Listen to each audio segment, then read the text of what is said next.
নমস্কার। আজ আবার একটা ভিডিও নিয়ে হাজির। আজকে আপনাদের সামনে আরেকটি সংস্থার যারা বেশ গোটা দেশে পরিচিত এবং এই সংস্থার সমীক্ষা অনেক সময় মিলেছে, অনেক সময় মেলেওনি, তবে খুব কাছাকাছি থাকে। তাদের সমীক্ষা নিয়ে আপনাদের সঙ্গে আলোচনা করব। এর আগেও দু একটি সংস্থার সমীক্ষা নিয়ে আপনাদের সঙ্গে আলোচনা করেছি। তবে একটা কথা বলে রাখবো, কোন সংস্থার সমীক্ষা সেটা আমি বলে দিই ভিডিওতে, তবু অনেকে ভাবেন বোধহয় সমীক্ষাটা আমি করেছি। দেখুন, আমি মানে এই যে ইউটিউবটা করি, মানে একেবারে নিজেই করি, একা সমস্ত কিছু নিজেই করি, ওয়ান ম্যান আর্মি যাকে বলে। তো আমার পক্ষে এত বড় স্টেটে একটা সমীক্ষা চালানো ইম্পসিবল। তো আমার আমার পক্ষে সেটা সম্ভব না, আমার সেই ইনফ্রাস্ট্রাকচার নেই। তাই আমি নিজে কোনো সমীক্ষা করিনি। আগামীতে যদি কখনো করি তো আপনাদের সেটা জানাবো, যেটা আমার সংস্থা করেছে বা আমি করেছি। বাট এই সমীক্ষাগুলো কিন্তু আমি করি না, আমি বারবার ভিডিওতে বলেও দিই। আমি তাদের মানে কি বলবো, যারা সমীক্ষা করেছে তাদের কাছে কৃতজ্ঞ। তাদের এই সমীক্ষা আমি শেয়ার করছি আপনাদের সামনে। আবারও বলবো, আজকে যে সমীক্ষা রিপোর্ট আপনাদের সামনে তুলে ধরবো, এটা কিন্তু একটি সংস্থা, সি ভোটারের সার্ভে এটি। তো তাদের সার্ভেই আপনাদের সঙ্গে শেয়ার করব, তারা ঠিক কি বলছে। আবার বলছি, বিধিবদ্ধ সতর্কীকরণ, এই সমীক্ষা কিন্তু আমি করিনি। সি ভোটারের সৌজন্যে আমি এই সমীক্ষা আপনাদের সামনে তুলে ধরতে পারছি। তারা কি বলছে? সি ভোটার, আপনারা যারা মোটামুটি পলিটিক্যাল খবর রাখেন তারা জানেন যে সি ভোটার গোটা দেশে একটি নামী সংস্থা এবং তাদের সমীক্ষা নিঃসন্দেহে গোটা দেশে সমাদৃত হয় এবং তারা অনেক ক্ষেত্রে তাদের এই সমীক্ষার ফল কিন্তু মিলিয়ে দিতে পেরেছেন, অনেক সময় মেলেওনি। সমীক্ষার ফল যে সবসময় মিলবে এমনটা কিন্তু নয়, কারণ সমীক্ষা যে সবসময় মেলে এমনটা নয়। সমীক্ষা অনেক সময় পাল্টে যায়, উল্টে যায়, কাছাকাছি থাকে।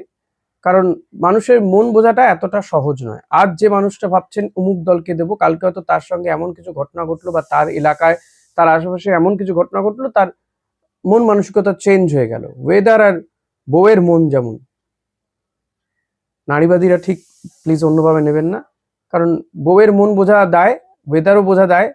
আর ফলত এই সমীক্ষা যে সবসময় ঠিক হবে, একদম ঠিক ঠিক তা নয়। সার্ভে করা হয়, কিছু মানুষের মতামত নেওয়া হয়, সেটা পার্সেন্টেজের ওপরেও আবার ডিপেন্ড করে যে কত সংখ্যক মানুষের মতামত নেওয়া হয়েছে। যাই হোক, জোকস পার্ট, এবার আসা যাক সমীক্ষাতে। দেখুন, আপনাদের এতদিন যে কটা সমীক্ষা দেখিয়েছি, কোথাও বিজেপি এগিয়ে থেকেছে, বিজেপি জেতার মতন পজিশনে, কোথাও হাড্ডাহাড্ডি, কোথাও আবার তৃণমূল নিরঙ্কুশভাবে সরকার গড়বে এমনটাই বলা হচ্ছে। এবার সি ভোটার তারা সমীক্ষা চালিয়েছে। এই যে সি ভোটারের সমীক্ষা, সেখানে দেখা যাচ্ছে যে এখনো পর্যন্ত মমতা বন্দ্যোপাধ্যায়কে মুখ্যমন্ত্রী হিসেবে চাইছেন 48.5% মানুষ।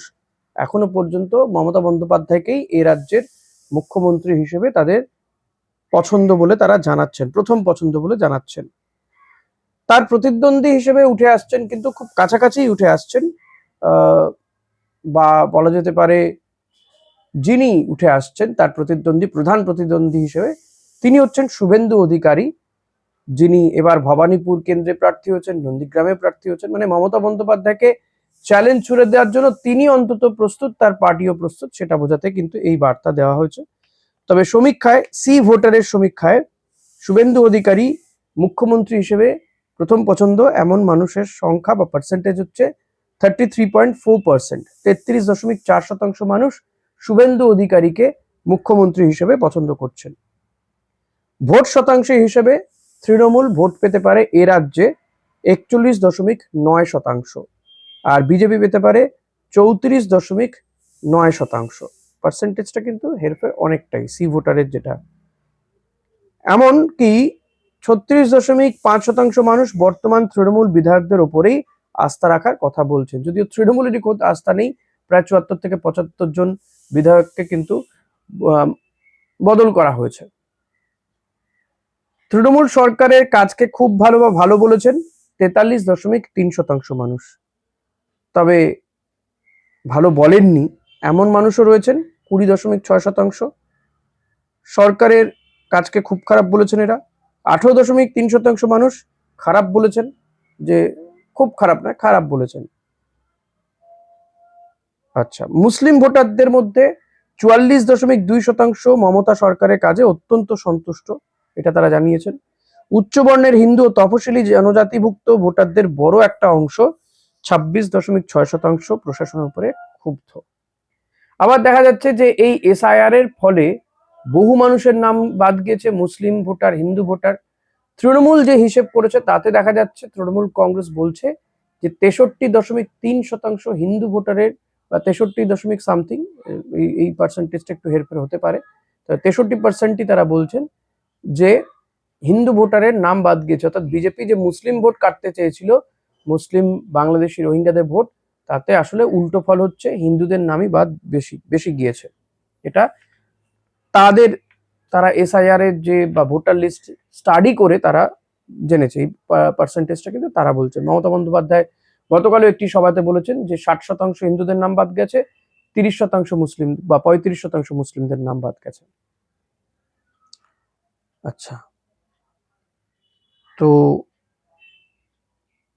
এই হচ্ছে ফলাফল। ও হ্যাঁ, আসন কে কটা পেতে পারে এটাই তো সবচেয়ে বড় ব্যাপার, যে বিজেপি কি আদৌ ম্যাজিক ফিগার পেতে পারবে কিনা। মমতা বন্দ্যোপাধ্যায় তারা কত পাচ্ছেন, তার দল কত পাচ্ছে, তারা কি সরকার করবে, তারা কি ম্যাজিক ফিগার পেরোবে। এতক্ষণে বুঝে গিয়েছেন যে যে পরিমাণ ভোট পার্সেন্টেজের কথা বললাম, ভোট শতাংশে তৃণমূল 41.9, বিজেপি 34.9% ভোট পেতে পারে। ফলত আসন তৃণমূলেরই বেশি হওয়ার কথা। তৃণমূল এই সি ভোটারের মতে 294 আসনের মধ্যে আমরা জানি যে 148টা হচ্ছে ম্যাজিক ফিগার।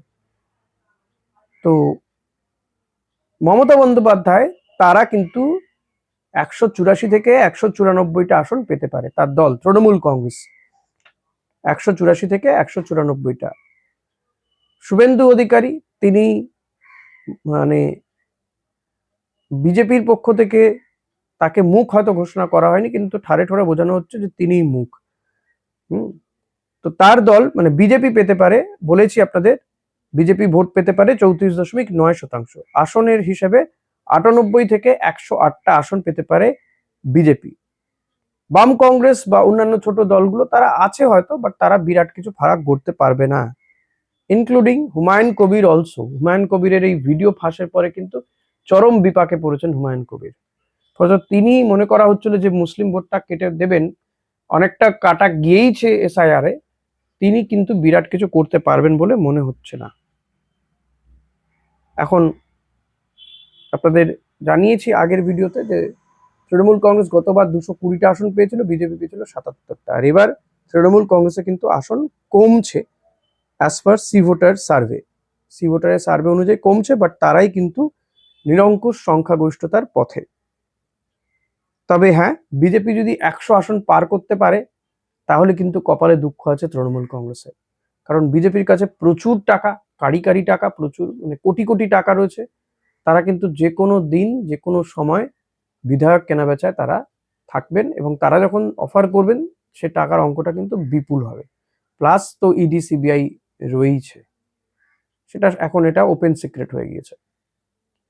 মানে তৃণমূল তো অভিযোগ করে, তৃণমূল কেন, কংগ্রেস সিপিএম সবাই অভিযোগ করে যে ইডি সিবিআই কে রাজনৈতিক স্বার্থে কাজে লাগায় ভারতীয় জনতা পার্টি। তো এটা গেল সি ভোটারের সমীক্ষার ফলাফল। আপনাদের সঙ্গে আগেও আমি শেয়ার করেছি, অন্যান্য সমীক্ষা আগামী দিনেও হয়তো শেয়ার করব। তবে আবারও বলবো, বিধিবদ্ধ সতর্কীকরণ, এই সমীক্ষা আমি কিন্তু করিনি, আমার পক্ষে কোনো সমীক্ষা করা এই মুহূর্তে দাঁড়িয়ে সম্ভব নয়। তাই বাংলার মন কোন দিকে সেটা বোঝার জন্য আপনাদের সামনে একাধিক সমীক্ষার ফলাফল তুলে রাখছি। কোনো একটা শুনে একটা দেখে সিদ্ধান্ত নেবেন না, নিজেরা পরখ করুন, যাচাই করুন যে দেশের কি পরিস্থিতি, রাজ্যের কি পরিস্থিতি, কে এগিয়ে, কে ভালো আছে, কোথায় ভালো আছে, এগুলো একটু বিচার বিবেচনা করে ভোট দিন। দুম করে কেউ কোনো রাজনৈতিক দল বললো আর ভোট দিয়ে দেবেন, এমনটা করবেন না প্লিজ। নিজের বোধ আছে, বুদ্ধি আছে, কাজে লাগান। ভোট বারবার দিতে পারবেন না, কিন্তু 5 বছরে একবার। ফলত ভোটটা দেওয়ার আগে ভাবুন, ভেবে ভোট দিন। ভেবে ভুল করুন, যাচাই করে ভুল করুন, তাও ঠিক আছে, কিন্তু আপনি কিছু না দেখেই অন্ধের মতন বিশ্বাস করে ভোট দেবেন না। এটাই আমার রিকোয়েস্ট রইল। আশা করি ভিডিওটা আপনাদেরকে কিছু তথ্য আমি দিতে পারলাম। ভিডিওটা ভালো লাগলে লাইক, কমেন্ট, শেয়ার করবেন, প্রচুর প্রচুর শেয়ার করুন, সাবস্ক্রাইব করুন, কমেন্ট করতে ভুলবেন না আপনারা এই সমীক্ষাগুলোকে কেমন লাগছে, সমীক্ষার ফলাফলগুলো জানতে পেরে।